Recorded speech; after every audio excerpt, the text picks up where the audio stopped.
The Raven by Edgar Allan Poe. Once upon a midnight dreary, while I pondered, weak and weary, over many a quaint and curious volume of forgotten lore, while I nodded, nearly napping, suddenly there came a tapping, as of someone gently rapping at my chamber door. "'Tis some visitor," I muttered, tapping at my chamber door. "Only this, and nothing more." Ah, distinctly I remember, it was in the bleak December, and each separate dying ember wrought its ghost upon the floor. Eagerly I wished the morrow, vainly I had sought to borrow from my books surcease of sorrow, sorrow for the lost Lenore. For the rare and radiant maiden, whom the angels name Lenore, nameless here for evermore. And the silken, sad, uncertain rustling of each purple curtain thrilled me, filled me with fantastic terrors never felt before, so that now, to still the beating of my heart, I stood repeating, "'Tis some visitor entreating entrance at my chamber door, some late visitor entreating entrance at my chamber door. This it is, and nothing more." Presently my soul grew stronger, hesitating, then no longer. "Sir," said I, "or madam, truly your forgiveness I implore, but the fact is I was napping, and so gently you came rapping, and so faintly you came tapping at my chamber door, that I scarce was sure I heard you. Here I opened wide the door. Darkness there, and nothing more. Deep into that darkness peering, long I stood there wondering, fearing, doubting, dreaming dreams no mortals ever dared to dream before. But the silence was unbroken, and the stillness gave no token, and the only word there spoken was the whispered word, 'Lenore?' This I whispered, and an echo murmured back the word, 'Lenore.' Merely this, and nothing more. Back into the chamber turning, all my soul within me burning, soon again I heard a tapping, something louder than before. "Surely," said I, "surely that is something at my window lattice. Let me see then what thereat is, and this mystery explore.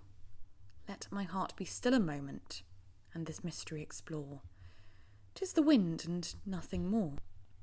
Open here I flung the shutter, when, with many a flirt and flutter, in there stepped a stately raven of the saintly days of yore. Not the least obeisance made he, not a minute stopped or stayed he, but with mien of lord or lady, perched above my chamber door, perched upon a bust of Pallas, just above my chamber door, perched and sat, and nothing more. Then this ebony bird beguiling my sad fancy into smiling by the grave and stern decorum of the countenance it wore. "Though thy crest be shorn and shaven, thou," I said, "art sure no craven, ghastly, grim, and ancient raven, wandering from the nightly shore. Tell me what thy lordly name is on the night's Plutonian shore." Quoth the raven, "Nevermore."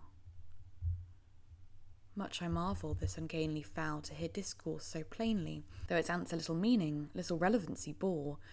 For we cannot help agreeing that no living human being ever yet was blessed with seeing bird above his chamber door, bird or beast upon the sculptured bust above his chamber door, with such a name as Nevermore. But the raven, sitting lonely on that placid bust, spoke only that one word, as if his soul in that one word he did outpour. Nothing further then he uttered, not a feather then he fluttered, till I scarcely more than muttered, "Other friends have flown before. On the morrow he will leave me, as my hopes have flown before." Then the bird said, "Nevermore." Startled at the stillness, broken by reply so aptly spoken, "Doubtless," said I, "what it utters is its only stock and store, caught from some unhappy mister, whom unmerciful disaster followed fast and followed faster, till his songs one burden bore, till the dirges of his hope that melancholy burden bore, of nevermore." But the raven still beguiling all my sad soul into smiling, straight I wheeled a cushioned seat in front of bird and bust and door. Then, upon the velvet sinking, I betook myself to linking fancy unto fancy, thinking what this ominous bird of yore, what this grim and gainly, ghastly, gaunt and ominous bird of yore meant in croaking nevermore. This I sat engaged in guessing, but no syllable expressing to the fowl whose fiery eyes now burnt into my bosom's core. This and more I sat divining, with my head at ease reclining on the cushion's velvet lining, that the lamplight gloated o'er, but whose velvet violet lining, with the lamplight gloating o'er, she shall press, nevermore. Then, methought the air grew denser, perfumed from an unseen censer, swung by seraphim whose footfalls tinkled on the tufted floor. Wretch, I cried, thy God hath lent thee, by these angels he hath sent thee, respite and nepenthe from thy memories of Lenore. Quaff, oh quaff this kind of nepenthe, and forget this lost Lenore. Quoth the raven, nevermore. Prophet, said I, thing of evil, prophet still, if bird or devil, whether tempter sent or whether tempest tossed thee here ashore.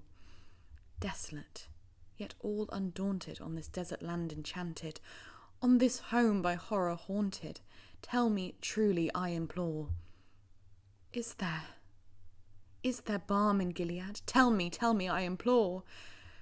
Quoth the raven, nevermore. Prophet, said I, thing of evil, prophet still, if bird or devil, by that heaven that bends above us, by that God we both adore, tell this soul with sorrow laden, if, within the distant Aidenn, it shall clasp a sainted maiden whom the angels name Lenore. Clasp a rare and radiant maiden whom the angels name Lenore.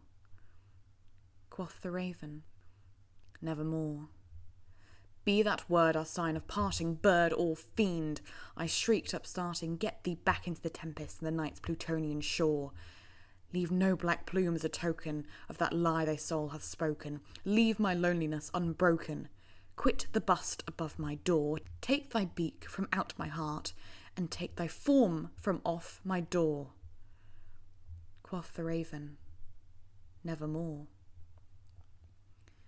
And the raven, never flitting, still is sitting on the pallid bust of Pallas, just above my chamber door, and his eyes have all the seeming of a demon's that is dreaming, and the lamplight o'er him streaming throws his shadow on the floor, and my soul from out that shadow that lies floating on the floor shall be lifted nevermore.